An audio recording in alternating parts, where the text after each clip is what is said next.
আলহামদুলিল্লাহ, আমি হলাম ষষ্ঠ ব্যাচের একজন ছাত্র, মুক্তিনুর ইসলাম, বগুড়া থেকে।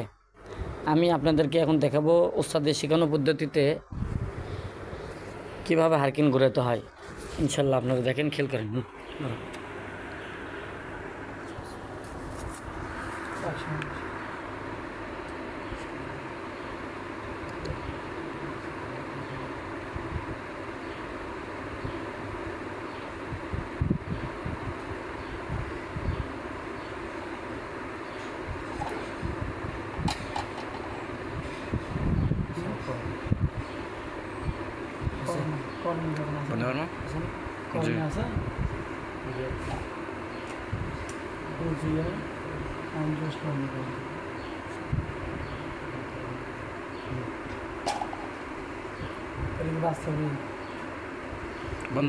আমার নাম লিখে আমার নাম